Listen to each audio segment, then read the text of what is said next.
Assalamualaikum warahmatullahi wabarakatuh. Selamat pagi teman-teman sekalian. Eh, Pada video ini saya ingin berbagi pengalaman saya tentang budidaya ikan nila bagi pemula yang baru berjalan sebulan ini. Ya. Sebelum itu saya ingin jelaskan tentang kolam saya terlebih dahulu. Kolam saya ini ukurannya 3x3 meter. Dengan saya isikan air sekitar 70 sampai 80 cm kira-kiranya. Dan saya menggunakan 2 titik aerasi di kolam ini, ya, 2 titik aerasi. Dan saya menggunakan sistem filter juga, filter sederhana ini, seperti ini, air mancur kolam saya. Dan saya isikan sekitar 1.500 ekor. Tapi mungkin sekarang kira-kiranya yang tersisa sekitar 1.300 ekor, karena pada awal-awal pendebarannya ada banyak yang mati. Sekarang ini ukuran ikan saya dalam sebulan ini sudah ada yang ukurannya 3 jari, ada juga yang ukuran 2 jari, dan ada juga ukuran yang masih 1 jari. Jadi saya juga tidak tahu kenapa pertumbuhannya berbeda-beda, padahal penebarannya dilakukan bersamaan dan pakannya juga sama. Tapi ada yang sudah cepat besar dan ada yang belum besar. Ya, baiklah. Adapun pengalaman-pengalaman yang ingin saya bagi untuk teman-teman sekalian, yaitu adalah ketika kita memelihara ikan nila, maka yang harus kita perhatikan yang pertama adalah airnya. Kenapa? Karena air ini adalah hal yang sangat penting, karena ini adalah tempat hidup ikan. Karena ikan nila ini apabila airnya bermasalah, maka terlihat dari kondisi ikan ini.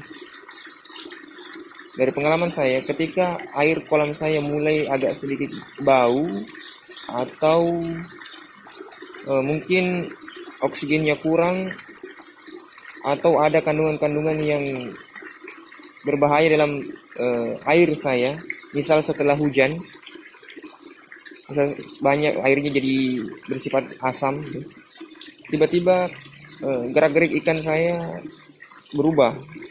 Tiba-tiba dia gerakan renangnya lambat, seperti loyo atau lemas. Kemudian dia sering naik ke permukaan, kemudian nafsu makannya menurun, bahkan ada yang tidak makan, serta banyaknya sisa-sisa pakan yang disisakan padahal baru diberi pakan. Ya. Maka saran saya adalah kita harus selalu memperhatikan kondisi airnya dengan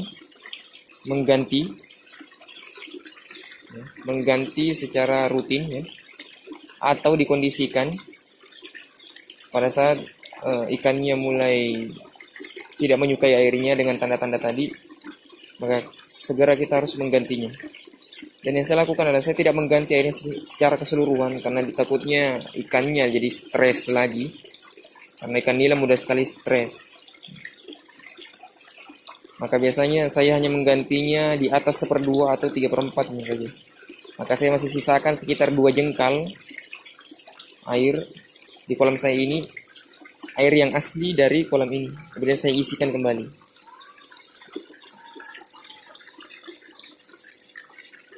Kemudian air kolam saya ini berwarna hijau kecoklatan, ya. Ini masih agak tidak terlalu terlihat di sini di video ini karena mungkin matahari belum menyinari di kolam saya ini. Nanti sekitar jam 10 sampai jam 11 baru sinar matahari bisa mengenai kolam saya. Warnanya sekarang ada hijau kecoklat-coklatan. Itu mungkin karena saya menggunakan probiotik, ya.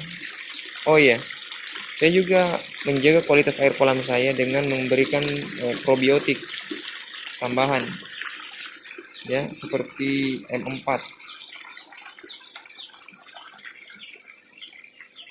Ini dia M4 saya gunakan.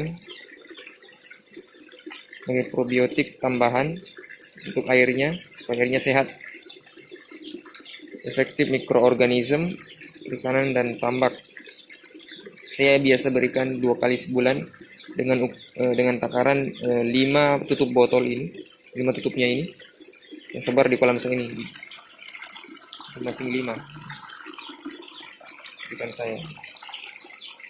Kemudian untuk ikannya sendiri, saya juga memberikan juga sejenis pupuk organik ya, karena faktor yang kedua selain air adalah faktor ikannya sendiri. Bagaimana kita bisa memberikan bantuan atau rangsangan agar ikannya cepat besar, karena ikan juga sangat penting ya di sini. Karena kalau ikan kita tidak mau makan misalnya, atau makannya sedikit, nanti pertumbuhannya akan lambat, sehingga panennya agak lebih lambat gitu. Maka saya juga berikan nafsu makan juga. Saya berikan ini dia. Saya berikan untuk pakan saya. Yaitu adalah pupuk organik serbaguna untuk tambak. Itu adalah Bio 88 ini. Ini saya dicampurkan 1 tutup botol ini, dicampurkan di pakan. Itu. Kemudian untuk penambah nafsu makan ikan juga. Jadi ikannya agak lahap dalam makannya gitu.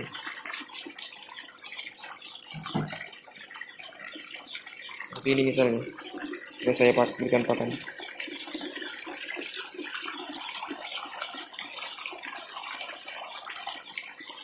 Pakan saya masih menggunakan ukuran pakan nomor 2 dan nomor 1 saya campurkan, karena di kolam saya ini masih ada ikan yang kecil. Takutnya kalau cuma pakannya ukuran nomor 2, nanti ada ikan yang tidak makan.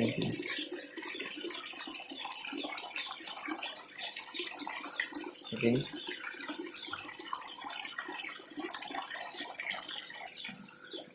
Ini juga. Ini sudah lompat-lompat nih ikan saya ini. Di kolam yang satu ini saya beri 6 titik aerasi ya. Karena di kolam saya ini tidak saya gunakan filter, cuma yang sebelah saja, karena dana yang kurang mencukupi ya, dan pemakaian listrik juga agak boros karena pompa air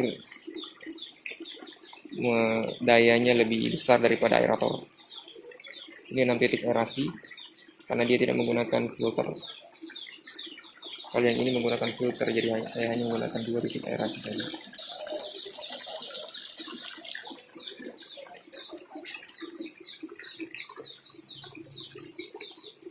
Dia sangat lahap makannya. Itu saja sih pengalaman-pengalaman yang saya ingin sampaikan saja. Saya ingin sharing tentang masalah ikan nila ini.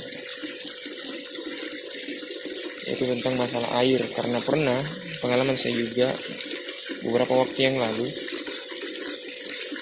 Saya tidak mengganti airnya setelah selesai hujan deras, sehingga pada keesokan harinya saya lihat ikan saya semuanya naik ke permukaan, dan warna airnya juga berubah, sangat keruh, dan ada yang beberapa ekor mati. Maka saya mengganti airnya. Itu jadi sebuah pengalaman bagi saya. Jadi, ternyata saya mengambil kesimpulan, ternyata 2 faktor utama nih. Itu adalah airnya sendiri dan ikan itu sendiri. Airnya harus selalu dijaga kualitasnya, dan ikannya juga harus diberikan perangsang agar dia nafsu makannya lahap dan cepat besar. Mungkin hanya itu yang bisa saya sampaikan. Saya sebagai pemula juga, dan siapa tahu ada yang bisa memberikan saran atau nasihat bagi saya, bagi pemula ini, bagi teman-teman yang sudah berpengalaman dalam budidaya ikan nila. Terima kasih. Assalamualaikum warahmatullahi wabarakatuh.